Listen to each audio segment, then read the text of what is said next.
अभी जिस प्लेस पे मैं खड़ा हूँ ये एक सकाफ़ती मकाम है और ये मेरे शहर में ही है और इस विलेज का नाम है ओजू खान। अगर इस सकाफ़ती मकाम के पस मंज़र की बात की जाए तो वो बहुत ही इंटरेस्टिंग है। ये सकाफ़ती मकाम एक औरत की वजह से मशहूर है जो कि 15वीं सदी में पैदा हुई और उसका नाम था शिन सैमदांग। ये औरत अपने वक्त की एक बेहतरीन स्कॉलर, पोइट, आर्टिस्ट और कैलीग्राफर थी। 1536 में शिन सैमदोंग ने एक लड़के को जन्म दिया और इसका नाम रखा युलगुक। और युलगुक अपने वक्त का एक बेहतरीन स्कॉलर था।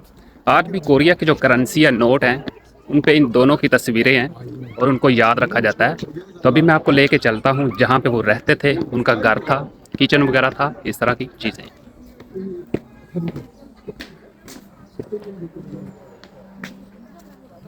वो जो आपको सामने फ़ोटो नज़र आ रही है लेडी की, इसका नाम है शिन सैमदोंग।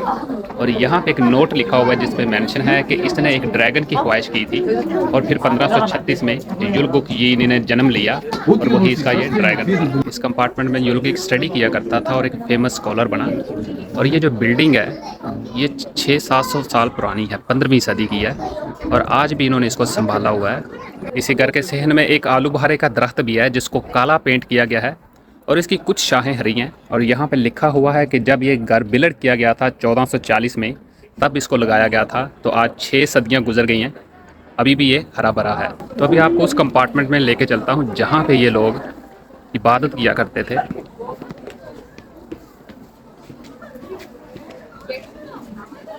आप देख सकते हैं वो तस्वीर है युलगुक यी की, जो कि शिन सैमदोंग का बेटा था और यहाँ पे ये लोग इबादत किया करते थे।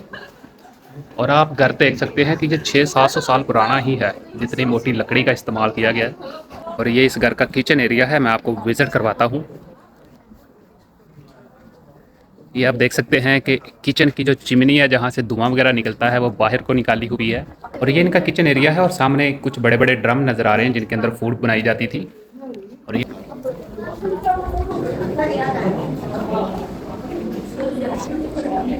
एक इंटरेस्टिंग बात यह है कि 15वीं सदी में कोरिया के पास बोलने के लिए तो ज़ुबान थी अपनी, लेकिन लिखने के लिए इनके पास स्क्रिप्ट नहीं था। तो ये लोग जो चाइनीज़ स्क्रिप्ट था उसका इस्तेमाल करते थे। आप देख सकते हैं कि ये जो नोट लिखे हुए हैं उस वक्त के स्क्रिप्ट, ये चाइनीज़ लैंग्वेज में लिखे हुए हैं।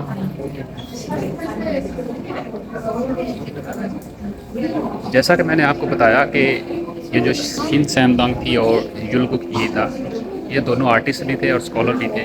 और ये जो पेंटिंग है ये 15th सेंचुरी की है और उस वक्त भी इन्होंने कितनी कमाल की पेंटिंग बनाई है।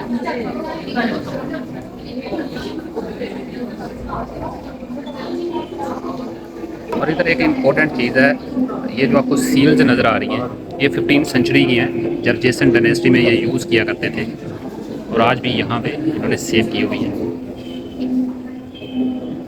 इस काफ़ी मकाम में इन्होंने एक छोटा सा गंगनंग मनी म्यूज़ियम भी बनाया हुआ है। मैं आपको अंदर से विज़िट करवाता हूँ कि किस किस कंट्री की करेंसी इन्होंने रखी हुई है।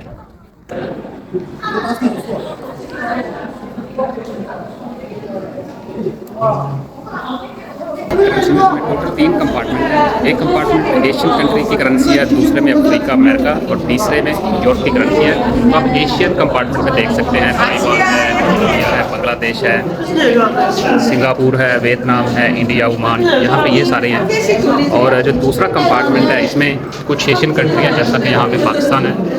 पाकिस्तान के 3 नोट लगे हुए हैं, एक 100 का, 50 का और 10 का लगा हुआ है। और इसके नीचे अमेरिकन करेंसी है, साथ में कुछ अफ्रीकन जो ममालिक हैं उनकी करेंसी यहाँ पे लगी हुई है। और लास्ट वाले में जो करेंसी है वो यूरोप कंट्रीज़ की है। और इन 2 नोट्स की मैंने बात की थी, ये कोरिया की करेंसी है और सबसे बड़ा नोट 50,000 का है। उसके ऊपर आप जिस लेडी की तस्वीर देख रहे हैं ये है शिन सैमदोंग और उसके नीचे जो 5,000 वाला नोट है उस पर इसके बेटे युलगुक यी की तस्वीर है।